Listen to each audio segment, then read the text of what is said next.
CEP, Centro de Estudos e Pesquisas Espíritas. O CEP traz para vocês o projeto Data Vídeo, apresentando o nosso projeto Espiritologia, trazendo a lume para todos vocês, amigos do Ideal Espírita. É com muita alegria que nós trazemos um tema para todos vocês, talvez bastante controvertido: progresso e ou evolução. Nós sabemos que há muita contradição quando as pessoas não sabem distinguir quando é progresso e quando é evolução. Portanto, que nessa apresentação desse documentário, eu quero deixar bem claro que progredir é caminhar à frente em qualquer direção, e evolução é caminhar à frente em qualquer direção, acima. Então, é à frente e acima a evolução. Nossa bibliografia é o Livro dos Espíritos, o livro A Gênese de Allan Kardec e o livro Consolador de Emmanuel. Ascensão espiritual. O que é a ascensão espiritual? É justamente a nossa evolução espiritual. É o processo pelo qual todos nós ascendemos na espiritualidade. Esse gráfico que nós já produzimos e já demonstramos através de outros estudos, certamente ele mostra de que nós viemos de um processo de evolução, que é chamado processo de evoluir dentro, quer dizer, inconscientemente, e vamos para a nossa evolução, passando pelo progresso intelecto-moral e pelas transformações do princípio material.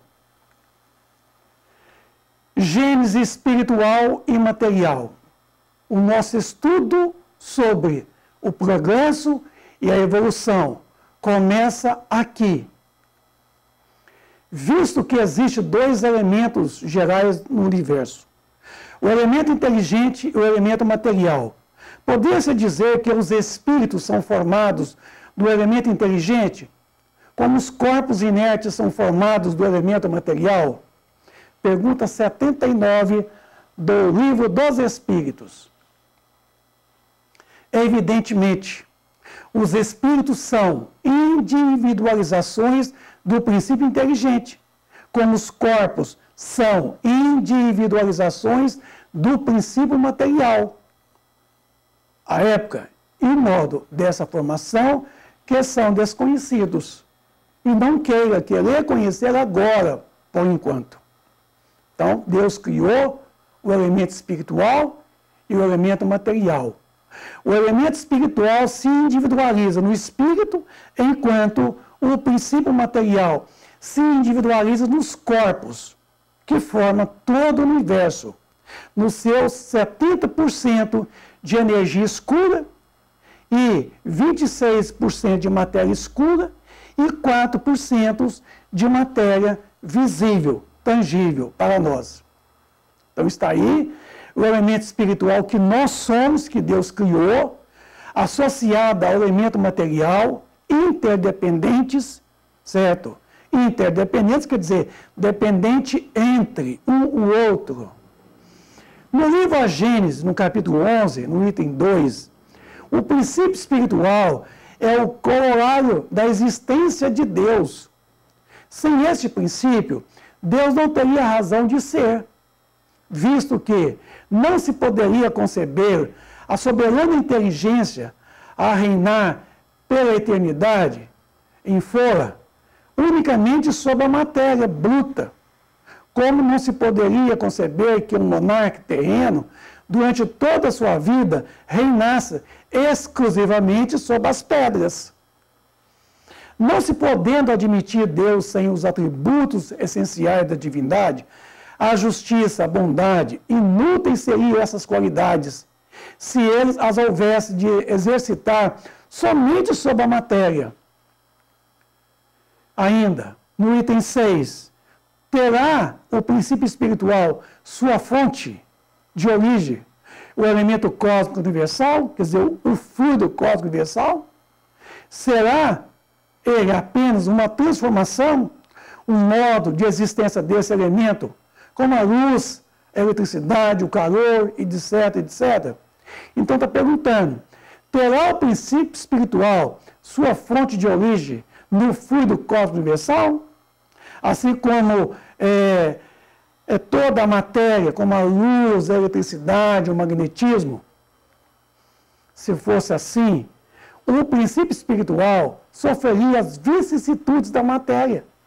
Extinguir-se-ia pela desagregação, como o princípio vital momentâneo seria, como a do corpo, a existência do ser inteligente, que então, ao morrer, volveria ao nada, ou quedaria na mesma ao todo universal. Seria, numa palavra, a sanção das doutrinas puramente materialistas. As propriedades sui generis que reconhece ao princípio espiritual provam que ele tem existência própria, pois que, se sua origem estivesse na matéria, aquelas propriedades que lhe faltariam, desde que a inteligência e o pensamento não podem ser atributos da matéria. Chega-se remontando dos efeitos à causa. Então, sui generis quer dizer único na sua origem. A conclusão de que o elemento material e o elemento espiritual são os dois princípios constitutivos do universo, individualizados. O elemento espiritual constitui os seres chamados espíritos, como individualizado, e o elemento material constitui os diferentes corpos da natureza, orgânicos e inorgânicos, que são os corpos da natureza, a matéria bruta. Então está lá, sui generis, lá do dicionário Aurélio, que não apresenta analogia com nenhuma outra, seja pessoa ou coisa, peculiar, único, na origem, seu significado do latim. Então, o princípio espiritual que nós somos sui generis, único na origem. E criou Deus o homem à sua imagem e semelhança. Criado à sua imagem, porque Deus é criador. E se Deus nos criou à sua imagem, Ele nos criou como co-criadores em plano menor. Enquanto a angelitude são co-criadores em plano maior. Porque quando uma lei, em seu enunciado, diz que há uma interdependência entre a intensidade da causa e a intensidade do efeito, esta é uma lei quantitativa. Tá bom.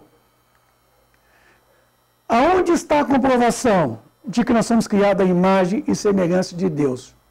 E, como a imagem e semelhança de Deus, na condição de co-criadores, em plano menor, aonde estaria uma explicação plausível? Ao livro dos Espíritos. Aonde? Na pergunta 132. Qual é o objetivo da encarnação dos Espíritos? Responderam eles: Deus lhes impõe a encarnação com o objetivo de fazê-los chegar à perfeição. Para alguns é uma expiação, para outros é uma missão. Todavia, para alcançar essa perfeição, deve suportar todas as vicissitudes da existência corporal. Nisso é que está a expiação, quer dizer, nessas alternâncias da própria existência corporal. A encarnação tem também outro objetivo, que é o de colocar o espírito em condições de cumprir sua parte na obra da criação. Então não sou eu que estou afirmando, são os espíritos dizendo que nós, como co-criadores em plano menor e na angelitude em plano maior, nós estamos aqui contribuindo para a consolidação da obra de Deus. Condições de cumprir nossa parte na obra da criação. Para realizar é que, em cada mundo, ele toma aparelho em harmonia com a matéria essencial deste mundo, cumprindo aí, daquele ponto de vista, as ordens de Deus, de tal sorte que concorrendo para a obra geral, que é a criação, ele próprio se adianta. Então, trabalhando como co-criadores em plano menor que nós somos, nós contribuímos para a consolidação da obra de Deus. E, ao mesmo instante, nós evoluímos pelo progresso intelecto moral. Nós nos adiantamos, nós progredimos na escalada evolutiva do espírito imortal. Nós somos co-criadores em plano menor, na condição nossa de espíritos ainda em terceira ordem e segunda ordem. Nós mudamos o relevo do planeta Terra. O planeta Terra, desde o seu estado primitivo até hoje, foi graças às mãos e à inteligência do homem, dos homens, que nós mudamos a face do planeta. Semelhante, como diz Moisés, não quer dizer que é igual. Isso quer dizer semelhante. Porque Deus é perfeito. Sendo Deus o Criador perfeito, a sua obra há que ser perfeita. Porque um ser perfeito não criaria uma obra imperfeita. Mas, como é que é? Nós estamos matando, estuprando, furtando, roubando, jogando bombas em cima da cabeça de pessoas. Isto é perfeição? Então, uma coisa é certa, nós somos seres perfectíveis. Perfectíveis quer dizer que nós trazemos a perfectibilidade, que é a qualidade daquilo que é perfeito potencialmente. Uma coisa é certa, Deus nos criou perfeito, embora nós ainda não nos encontramos com essa perfectibilidade desenvolvida plenamente. Embora não esteja, mas Deus nos adjetivou, sendo o princípio inteligente do universo, tá? Deus é inteligência. Então, inteligência é substantivo. Inteligente é adjetivo. Então, Deus, sendo perfeito, Ele nos adjetivou. Ele nos proporcionou, na origem, a sua qualidade peculiar a Ele, o Criador. Então está aí a comprovação. Quando uma lei diz em seu enunciado que há uma interdependência entre a qualidade da causa e a qualidade do efeito, esta lei é o quê?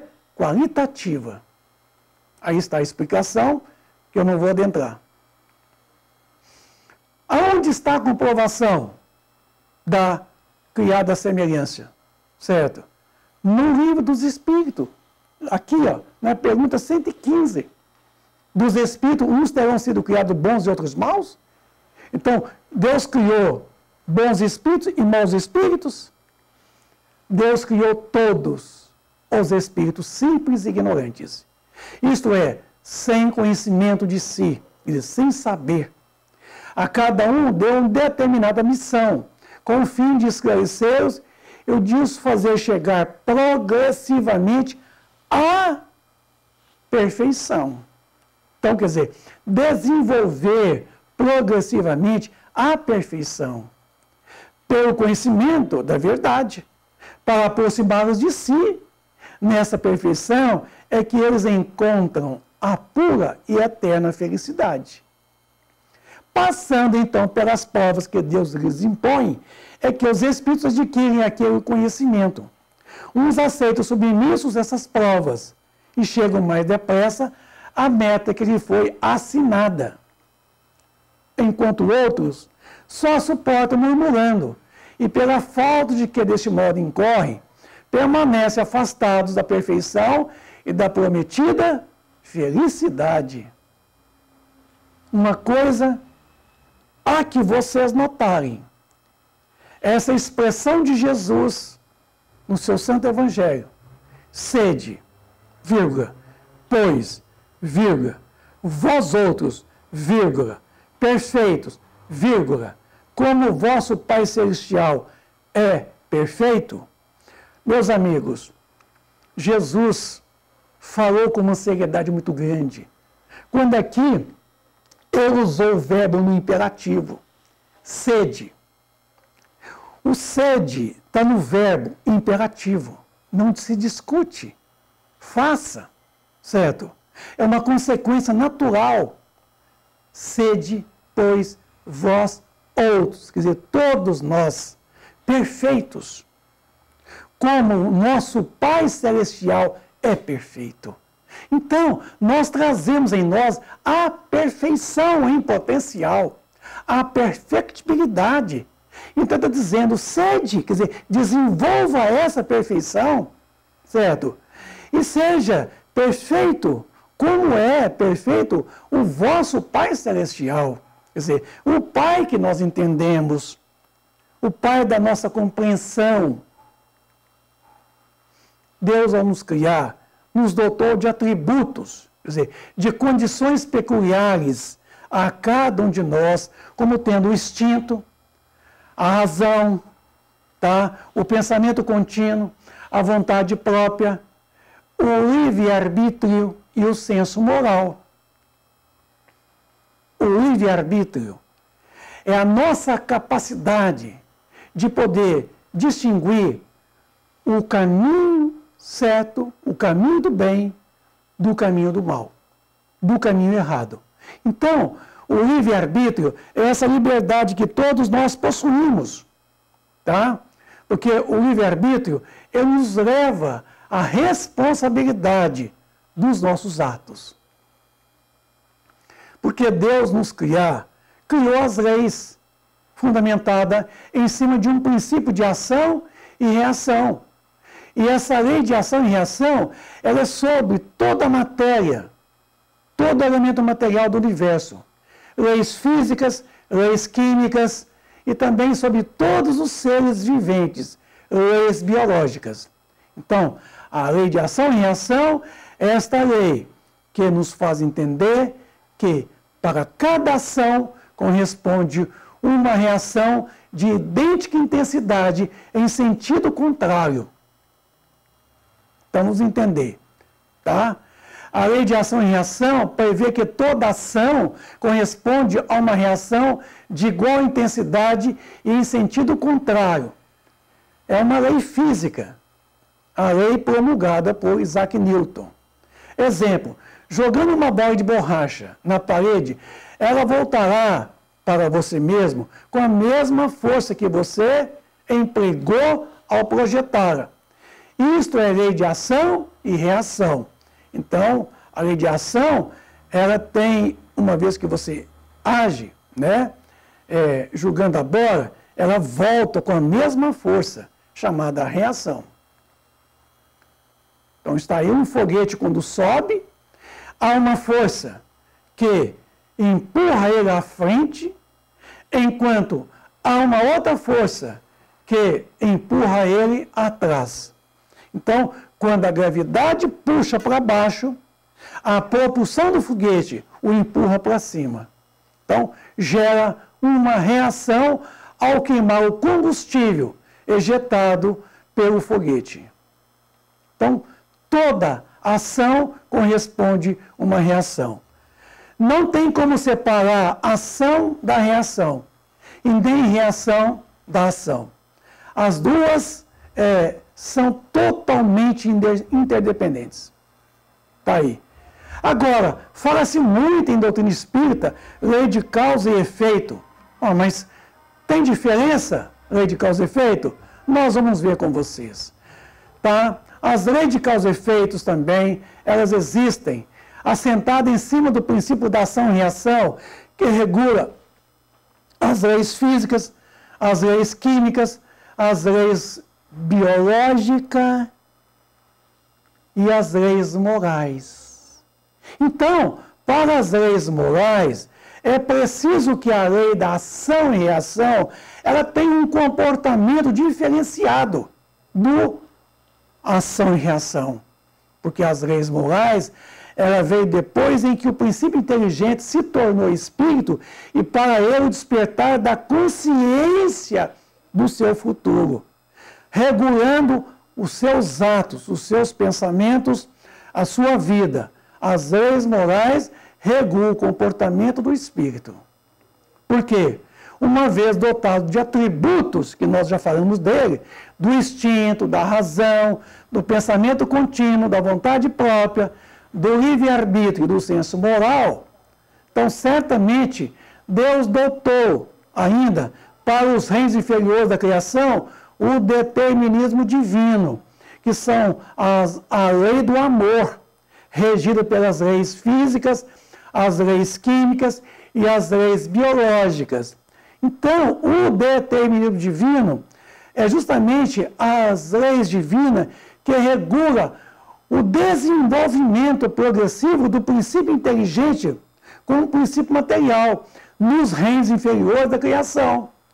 Porque a lei de causa e efeito, assentada aqui em cima do princípio do Evangelho de Jesus, não julgueis, a fim de que não sejais julgados, porque vós sereis julgados segundo houverdes julgados os outros, e se servirá para convosco da mesma medida da qual vos servistes para com eles.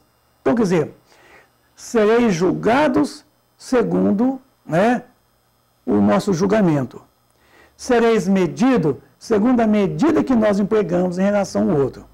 Então coloca, não julgueis a fim de não serdes julgados. Sereis medido com a mesma medida que medides o outro. Pode trazer que é igual. Lei de causa e efeito. Então nós vamos explicar agora a diferença da lei de ação e reação, tá? E da lei de causa e efeito. Então vamos lá. A lei de ação e reação prevê que toda ação corresponde a uma reação de igual intensidade em sentido contrário. Então, é o bumerangue, é a bola jogada na parede, é o foguete que sobe, tá? Lei física de Isaac Newton. Tá aí o exemplo da bola na parede, tá? E a diferença da lei de causa e efeito? Pois nem sempre a intensidade é igual imediatamente, embora em sentido contrário. Então, as nossas ações, certo? Sendo causa, as nossas ações, ação nossa, do sujeito, do espírito, da alma, como sendo causa, gera um efeito. Esse efeito, ele tem uma intensidade, certo? Em sentido contrário. Mas ele não é imediatamente a mesma intensidade. A intensidade, ela vem paulatinamente, ela é gradativa, ela não vem com força total. O retorno, o efeito, certo? Embora é em sentido contrário, certo?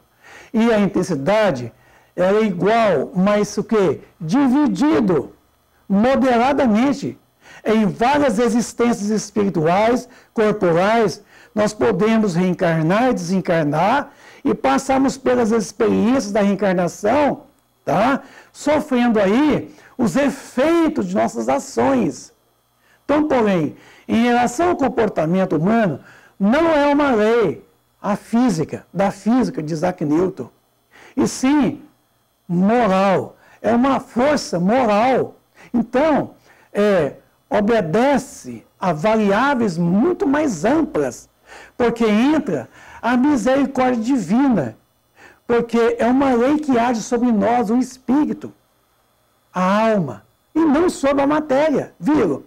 Então, com relação ao sujeito, esta lei de ação e reação, nós chamamos de lei de causa e efeito, porque que agora é um sujeito que está agindo, não é a matéria, é um sujeito que está tendo um efeito. Então nós somos objeto, certo? Causa e efeito, e objeto no mesmo instante, certo? Só que a reação, que é o efeito, ela é moderadamente, como nos diz Emmanuel, na questão 96 do livro Consolador, onde ele coloca que a análise da alma tão persistente que reclama várias estações sucessivas com a mesma intensidade nos processos regeneradores. Então vejam vocês que nós temos todo o tempo para reeducarmos-nos pela reencarnação. toda vez que exercemos uma força moral negativa em relação a outra pessoa, é a nós mesmos a reação dessa mesma força. Mas toda vez que exercemos uma força moral positiva em relação a outra pessoa, é a nós mesmos a reação dessa mesma força. Depende de quem? Então, o sofrimento é opção, tá? Pergunta 602. Os animais progridem como o homem por ato da própria vontade ou pela força das coisas? Pela força das coisas, quer dizer, pelo determinismo que eu já expliquei. Razão porque não estão sujeitos à expiação. Então, os animais não espiam. Eles passam por essa linha linear do progresso, tá? Pelas forças físicas, pelas forças químicas, biológicas e o determinismo divino. Está aí.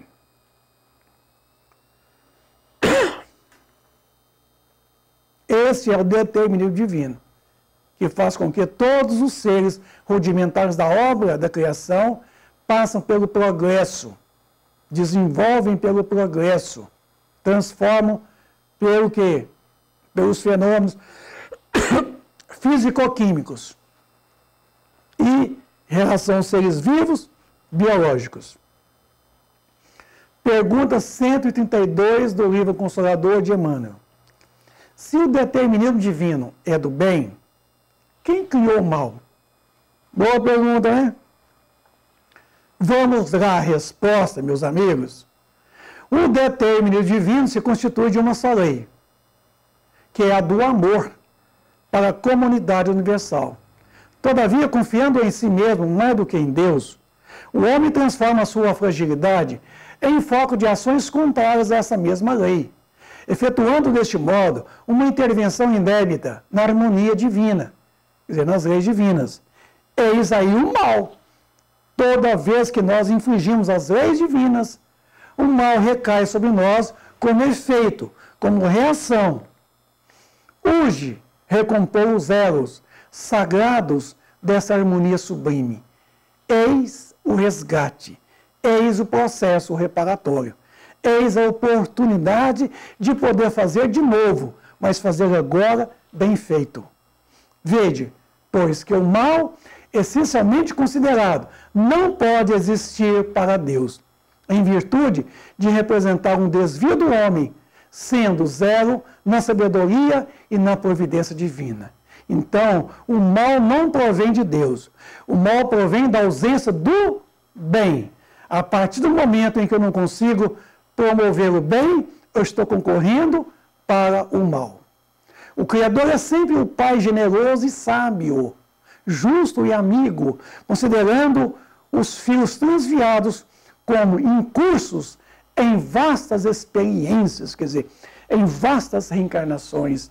Mas como Jesus e os seus prepostos são os seus cooperadores divinos, e eles próprios instituem as tarefas contra o desvio das criaturas humanas, focalizam os prejuízos do mal com a força de suas responsabilidades educativas, nos trazendo à lume os conhecimentos da espiritualidade, do Evangelho de Jesus, para que nós possamos seguir essa meta da retidão e acima, a fim de que a humanidade siga retamente no seu verdadeiro caminho para Deus. Então está aí, a lei de causa e efeito, a cada um segundo que as suas obras. É o bumerangue que você joga, ele vai lá e volta em você. Então, é a lei de causa e efeito. Todo aos nossos causa. Nós somos a causa, certo? O sujeito. O efeito recai sobre nós. Então, nós somos objeto, certo? E nós somos o quê? Nós somos a causa e o efeito de tudo. Porque nós temos o quê? Os atributos. Mediante os atributos, certo? O determinismo divino diminui na proporção que nós vamos avantajando com a vontade própria, com o pensamento contínuo, certo? Com o instinto, com a razão, com o livre-arbítrio e com senso moral, nós passamos a criar o nosso próprio determinismo, a cada um segundo as suas ações, e as reações é nossa. Então, é um autodeterminismo. Somos nós que escolhemos não as provas, certo? Mas o quê? Mas tudo aquilo que realmente nos leva às atitudes, certo? E que nós somos livres no ato das ações, certo? Então, nós escolhemos os gêneros de provas, gêneros, e não as provas essenciais, porque elas dependem do momento, da circunstância, certo? De uma série de situações que ainda não existem. Virão acontecer de acordo com as nossas ações, de acordo com as nossas vidas. Lei de causa e efeito. Cada um segundo as suas obras. Meus amigos, é aqui que temos que prestar atenção. Progresso intelectual, progresso moral. Evolução. Ó, Sr. Vicente, não é a mesma coisa? Quando o progresso intelectual não é evolução, quando o progresso intelectual nos conduz ao progresso moral e à evolução. Vamos ver agora com vocês. Então está aí. Para ficar mais fácil, eu vou pegar o Teorema de Pitágoras, que vocês devem conhecer, porque estiveram na escola, na faculdade. Diz Pitágoras que a soma do quadrado dos catetos é igual ao quadrado da hipotenusa. É um teorema muito sólido, muito básico. É matemático, digamos assim. Vamos ver como é que funciona? Então me ajude aí. A soma dos quadrados catetos é igual ao quadrado da hipotenusa. Conte quantos quadrados amarelos formarão aí. Quantos quadradinhos amarelos formarão um quadrado maior? 4 vezes 4, 16. Conte quantos quadrados vermelhos formarão no quadrado maior. 3 vezes 3, 9. 9 vezes, digamos assim, 9 mais 16, vai dar quanto? 25 quadrados azuis. Então, 16 quadrados amarelo, mais 9 quadrados vermelho, não é a soma dos quadrados do cateto? Dá 25 quadrados, que é a hipotenusa. A hipotenusa é justamente essa reta, certo? Porque os catetos, aqui, simbolizados pelo amarelo e pelo vermelho, das somas dos dois, forma, então, a tangente. Tangencia os catetos, a hipotenusa. Isso quer dizer que o progresso intelectual, de que estamos falando dele aqui agora para vocês, muito importante, é caminhar à frente, em qualquer direção, meu amigo, na linha horizontal, no sentido sempre à frente. Isso é progresso intelectual. Isso é trajetória, puramente pelo conhecimento. O intelecto é linear, quer dizer, é no horizontal. Aqui agora, o que vocês acham? Aqui houve progresso ou evolução? Vocês acham que quem tramou a queda do World Trade Center em 2001, a bomba em Hiroshima e Nagasaki em 1945, progrediram e evoluíram? Progrediram ou evoluíram? Concorda comigo? Que eles somente progrediram, que não evoluíram? Porque aqui não houve nada de moral. Aqui foi imoral. Mataram 2.000 pessoas no World Trade Center. 200.000 pessoas em Hiroshima e Nagasaki. Aqui houve um grande progresso científico, tecnológico. mas não evoluíram. Não houve aqui evolução. Pergunta 780 do Livro dos Espíritos. O progresso moral segue sempre o progresso intelectual? É sua consequência, todavia não segue sempre imediatamente. Então, se não segue imediatamente, o efeito, certo, da causa, que é a ação nossa, não pode ser imediatamente. Tem que ser paulatino, certo? Porque os efeitos, eles vêm paulatinamente, a reação das nossas ações. Porque aqui o progresso moral é o progresso na vertical, enquanto o progresso intelectual é no horizontal, à frente, em qualquer direção, o progresso moral, ele é acima, certo? Ele é sempre acima.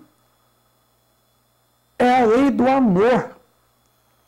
Por quê? Progredindo assim, de acordo com o teorema de Pitágoras, que a soma dos quadrados dos catetos é igual ao quadrado de hipotenusa, então quer dizer, o progresso intelectual é um cateto. O progresso moral é o outro cateto.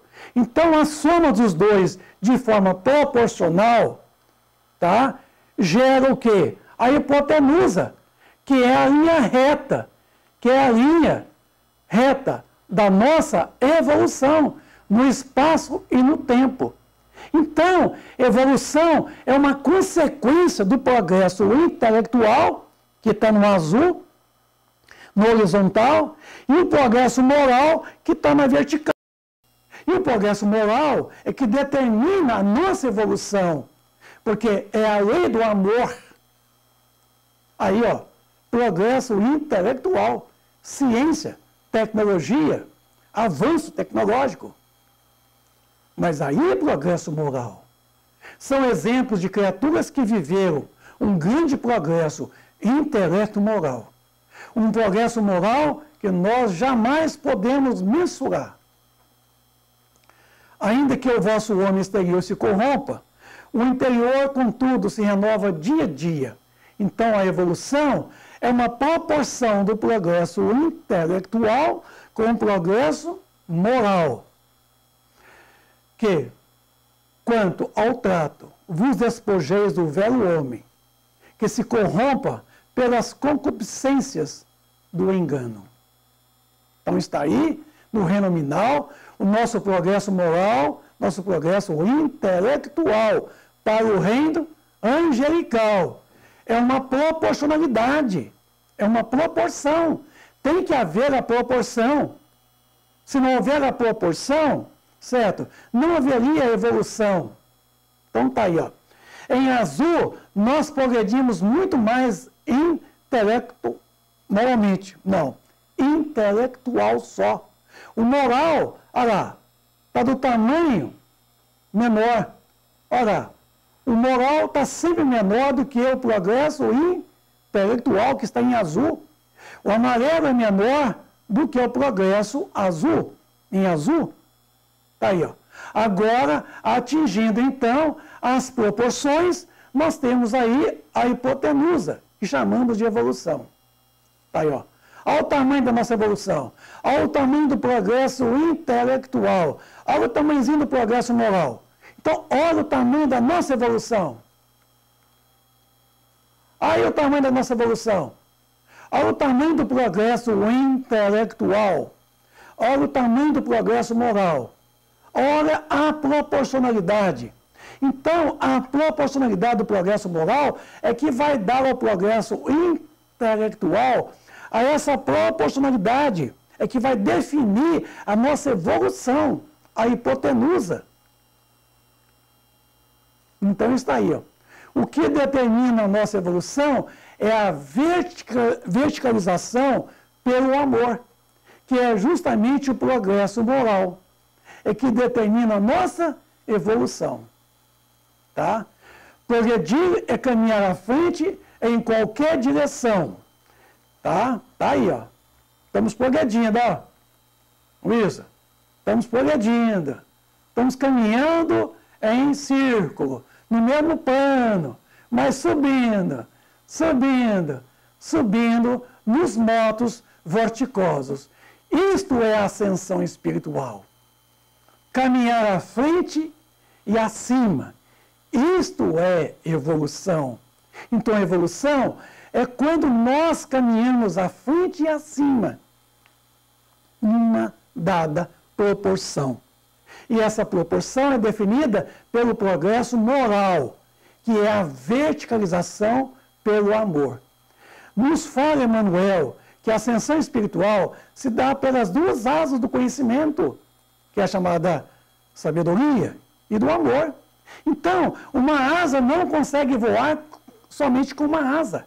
É preciso ter a asa do conhecimento e a asa do quê? Do amor, para alçar voo mais alto. Assim é o espírito. Ele tem que ter o desenvolvimento intelectual, mas o desenvolvimento moral. Então, é a asa do progresso intelectual e a asa do progresso quê? Moral. É as duas asas na mesma que ascensão, fazendo com que o espírito ascende, voa na tangente dessa hipotenusa, da soma dos quadrados catetos ao quadrado hipotenusa. Então, meus amigos, progresso intelectual e progresso moral é como os catetos, seus quadrados, certo? Que juntos, numa dada proporção, gera o quadrado hipotenusa, que é essa reta. A reta é a evolução. Então, estou tomando aqui dessa exemplificação de Emmanuel. Como que o progresso intelectual pode, então, conduzir ao progresso moral? 780A. Fazendo compreender o bem e o mal. O homem, desde então, pode escolher, por causa do seu livre-arbítrio. O desenvolvimento do livre-arbítrio acompanha o da inteligência e aumenta a responsabilidade dos nossos atos. Como é, neste caso, que muitas vezes sucede ser os povos mais instruídos, os mais pervertidos também. Tá? Então está lá, que o progresso completo constitui o objetivo. Os povos, porém, como os indivíduos, só passo a passo o atingem, enquanto não se lhe haja desenvolvido o senso moral. Pode mesmo acontecer que se sirvam de quê? Da inteligência para a prática do mal. É o caso de Hiroshima e Nagasaki. As torres gêmeas nos Estados Unidos. O moral e a inteligência são duas forças que só com o tempo chegam a equilibrar-se. Aí, ó. E quando se equilibra, e nessa proporcionalidade, nós temos a evolução. Então, meus amigos, nós chegamos ao final dessa breve exposição, devendo a vocês, numa outra oportunidade, um desenvolvimento do nosso estudo, que começou com evolução, né, e progresso é a mesma coisa. Progresso e evolução é a mesma coisa. Futuramente, vou trazer a lumen, provas e expiações. Um grande abraço a você, amigos, a todos vocês que nos assistem nesse momento ou na posteridade. Um grande abraço a todos vocês, amigos do Ideal Espírita. Obrigado.